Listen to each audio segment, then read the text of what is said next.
Hola amigos y seguidores de Diario La Prensa Honduras, les saluda el periodista Josué Cárcamo y en esta ocasión me complace presentar al abogado Luis Roel Alba, segundo vicepresidente del Congreso de Perú, con quien estaremos abordando el tema, el panorama político allá en Perú. Eh, antes quiero destacar un poco de su trayectoria política. El abogado Luis es abogado constitucionalista, congresista por el Partido Acción Popular, originario de Lima, Perú, y es heredero del legado político de su abuelo, don Javier Alba Orlandini, quien también fue excongresista del Congreso Unicameral de Perú. Bienvenido, abogado Luis Roel. Muchas gracias, Josué, a ti y a todos a los amigos de Honduras. Abogado, para hablar un poco y entender un poco el panorama político allá en Perú. Estoy consciente que primero debemos contextualizar un poco para que nos entiendan nuestros seguidores. Perú ha venido desarrollando diversos acontecimientos políticos que se han dado. Dado que en el 2018, con la elección del presidente Pablo Kuczynski, uno de los hitos importantes también, que luego de 2 años también es derrocado y asume el presidente Martín Vizcarra. Luego el presidente Martín Vizcarra también es destituido y sentado en el banquillo por el Congreso Soberano de allá de Perú. Y igual asume la presidencia el congresista Manuel Merino, que obtuvo la presidencia por 5 días y luego la obtiene el congresista Francisco Sagasti. Esos datos importantes pues han venido marcando la trayectoria de Perú, el cual ha venido polarizando un poco. Nosotros veíamos un panorama pues bastante abierto en cuanto a la elección, actualmente con la derechista Keiko Fujimori y el izquierdista Pedro Castillo en un balotaje muy marcado, bastante reñido, pero que con las actas procesadas por el órgano electoral de Perú da virtualmente la victoria al virtual presidente Pedro Castillo. Abogado, ¿cuál ha sido el panorama actual que han desarrollado en la Cámara Legislativa respecto a estos nuevos acontecimientos con la no oficialización del presidente en las pasadas elecciones? Créeme que en el país el contexto político está muy polarizado. Como tú has mencionado, ambos candidatos representan a dos extremos de la política. Por un lado tienes a la candidata de Keiko Fujimori, que representa a la derecha, y Pedro Castillo, el candidato que representa a la izquierda. Esto genera una polarización de extremos y extremos que lamentablemente para lo que venga a ser el próximo gobierno que tenga que trabajar de manera conjunta va a ser difícil, porque no va a haber una forma de conectar, de hacer puentes, porque no solo está polarizada esta campaña de segunda vuelta, sino que tras el balotaje aún no hay una proclamación de un presidente y de ambos lados se habla de fraude, a ambos lados se habla de obstaculización a los órganos electorales para que estos se pronuncien y den el resultado final. Tanto es así que inclusive están viendo medios procesales para o anular la segunda vuelta o todavía suspender la proclamación de el próximo presidente, que por lo que se tiene en conocimiento, tiene la primera opción es Pedro Castillo. Entonces la polarización y el contexto político peruano es bastante difícil y este Congreso que ya deja sus funciones el 26 de julio, también obviamente tiene esa polarización porque dentro del Congreso de la República actual, del cual yo soy parte y segundo vicepresidente, hay bancadas, hay grupos políticos que conforman el Congreso que o han apoyado en la segunda vuelta a uno u a otro. Entonces, esa polarización que ha estado en campaña ha sido también vertida al propio Congreso actual. Abogado, ¿qué pasará o qué postura ha tomado la Cámara Legislativa respecto a la no oficialización del presidente? Porque sabemos que es un hecho histórico que hasta la fecha de hoy no haya una oficialización por parte del órgano electoral y en estos momentos Perú todavía esté a la deriva preguntándose quién es su presidente electo. Sabemos que tiene que asumir el 28 de julio, pero ¿qué pasará más allá de que si no asume el nuevo presidente electo? ¿Quién sucederá? ¿Si le alargarán el proceso al presidente Francisco Sagasti o alguien lo sustituirá? Bueno, la Constitución en esta situación nunca se había puesto, es un tema ya de interpretación. Lo que sucedería, de acuerdo a unas interpretaciones que se da nuestra carta política, es de que el presidente del Congreso, porque los congresistas asumen antes que el presidente de la República y eligen al presidente del Congreso mucho antes de que se elija el presidente o presidenta juramente, él podría asumir las funciones hasta que haya una proclamación. Es decir, el primer presidente del Congreso de la República, del nuevo Congreso que asume funciones desde el 26 en adelante, podría, al no haber proclamación, ser el presidente en funciones o transitorio hasta que haya una proclamación de los órganos electorales. Por ello, también como he señalado, esta polarización no solo genera una gran incertidumbre dentro de lo que es el contexto político, sino también incertidumbre en el contexto económico, en el contexto laboral, social, y eso tiene repercusiones bastante fuertes. Abogado, respecto a cómo avanzan, usted que llevan el día a día el avance político allá en Perú, ¿cómo avanzan las impugnaciones? ¿Cómo avanzan para la oficialización? ¿O cómo el Congreso está presionando o de alguna manera está apoyando el trabajo, la labor del ente electoral, que es el encargado de regir el proceso y oficializar el presidente electo allá en Perú para que avancen en el conteo y sí tengan el 28 un presidente ya electo? Para empezar, el Jurado Nacional de Elecciones, que es el máximo ente electoral del Perú, es un ente autónomo, es un ente constitucional autónomo, independiente del resto de poderes y órganos del Estado. Y en esa situación, lo que nosotros hemos hecho desde la mesa directiva del Congreso de la República es siempre exhortar a que no haya presiones ni internas ni externas a este ente, para que pueda resolver conforme a la Constitución y la ley. Yo creo que lo mejor que podemos hacer como altos funcionarios y como representantes del Congreso es dejar que trabaje de la mejor forma los entes electorales, evitando que la polarización que está en las calles ingrese a ese órgano electoral que es tan importante, que funcione con esa autonomía e independencia que la Constitución le reviste.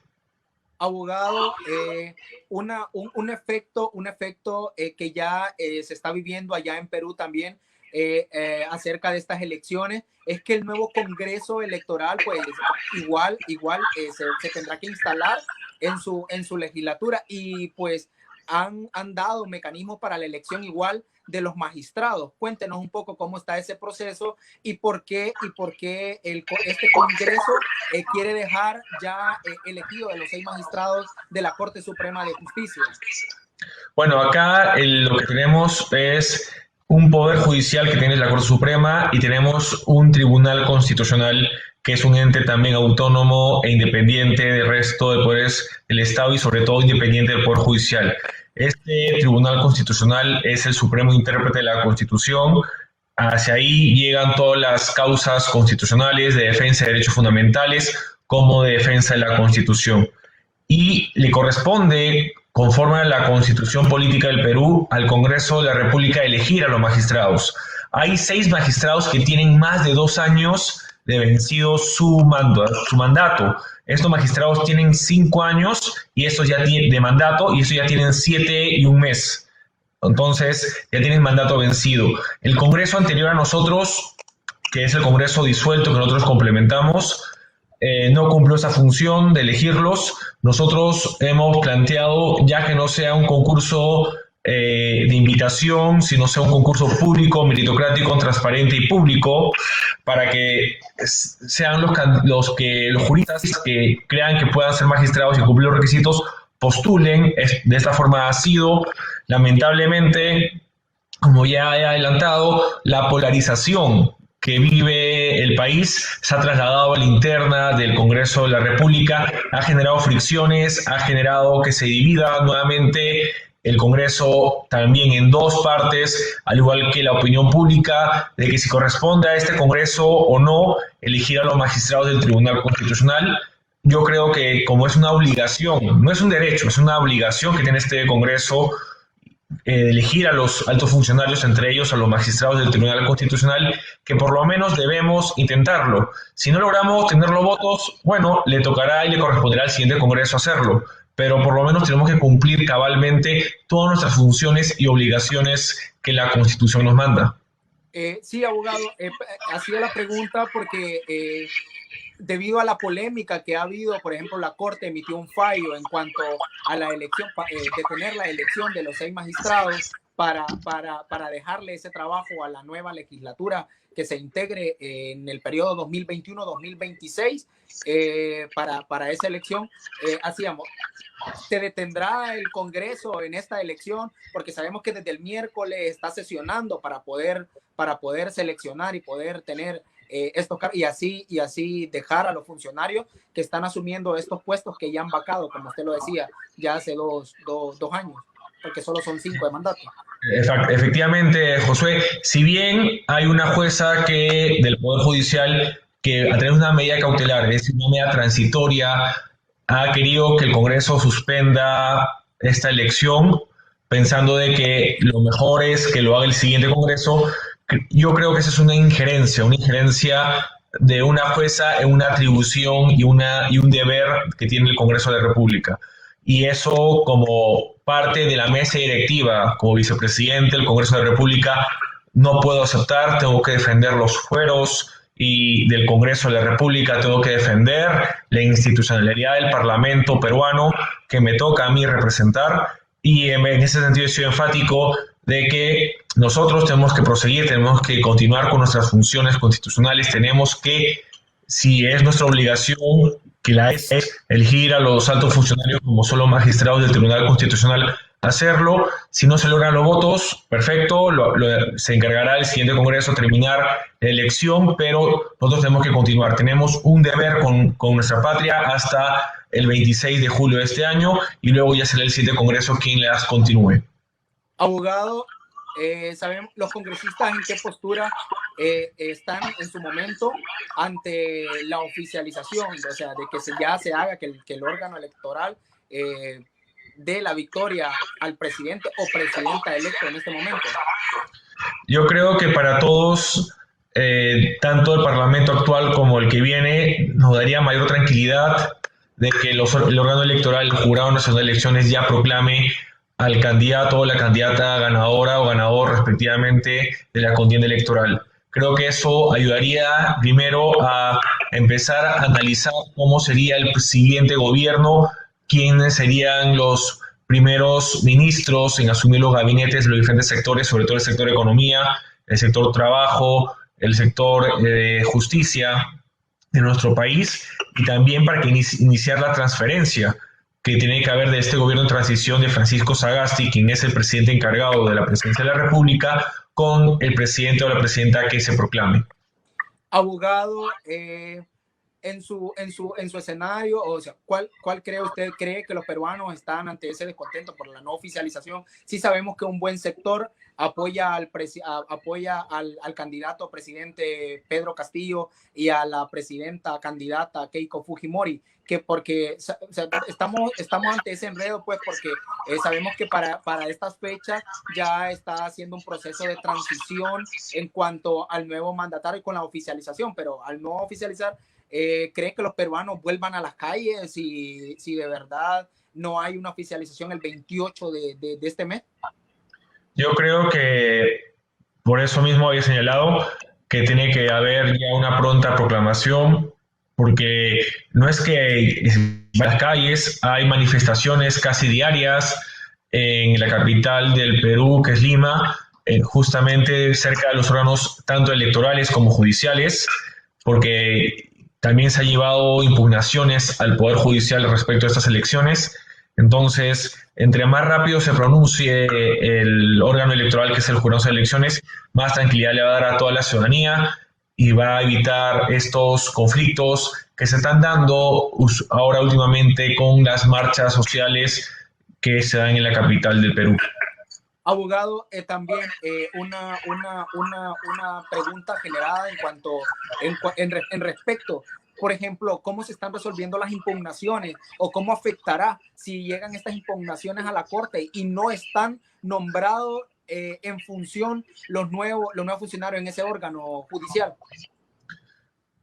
Bueno, ya la mayoría de las impugnaciones ya lo está resolviendo el jurado en las elecciones, queda otro poco más. Yo creo que en esta semana tendremos noticias sobre cómo se van resolviendo estas y esperemos que para el fin de esta semana que viene ya tener resultados y la proclamación de vida.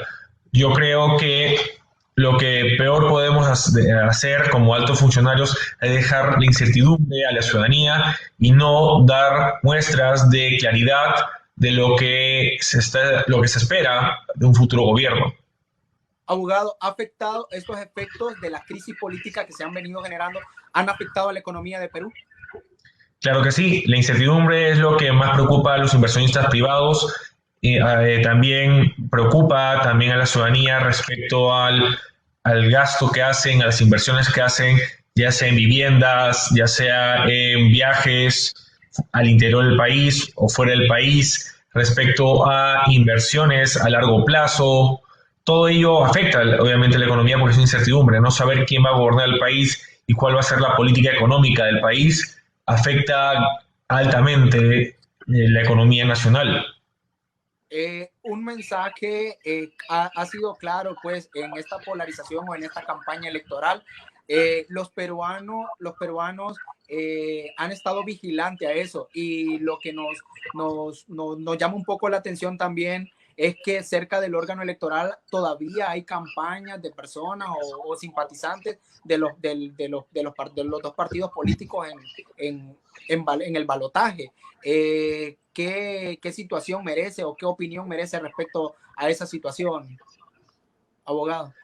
Yo creo que lo que tenemos que esperar es esta semana, como le dije, la esperanza que yo tengo y que la mayoría de la ciudadanía tiene es de que en esta semana se resuelva, porque ya los diferentes ministerios de los diferentes sectores del Ejecutivo ya están haciendo una entrega de cargo a la ciudadanía y no ante una comitiva de entrega de gestión de un nuevo gobierno. Al no haber nuevo gobierno, ¿qué hacen los ministros ahora en el país? Es hacer una entrega pública, que es dar muestras de lo que hace su cierre de gestión, señalar los objetivos logrados, lo que le dejan al siguiente gobierno, pero eso está muy bien, significa que es un gobierno transparente, pero lamentablemente no es una transferencia de gestión tal cual lo que obliga la ley. Y justamente entre más se demore el de proclamarse los resultados electorales, más va a demorar esa transferencia de información, una transferencia de gestión y también va a demorar más que el siguiente gobierno se ponga al día y obviamente pueda trabajar lo más rápido posible en dar solución a los diferentes problemas que tiene el país. Abogado, ¿qué mensaje envía a los peruanos ante toda esta situación política, social y económica que vive su país? Primero, de que desde el Congreso de la República vamos a hacer todo lo posible para no generar más incertidumbre política y social en nuestro país. De la mesa directiva del Congreso de la República vamos a tratar de dar esa tranquilidad y dejar el cargo el 26 de julio del presente año de la mejor forma.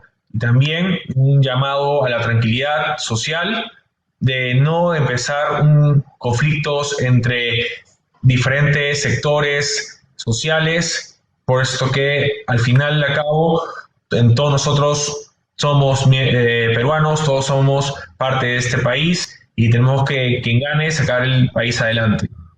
No, pues desde Honduras nosotros enviamos los mejores deseos y que de verdad haya un espíritu de gobernabilidad para que haya tranquilidad en la población peruana y que de verdad puedan resolver su crisis de la mejor forma.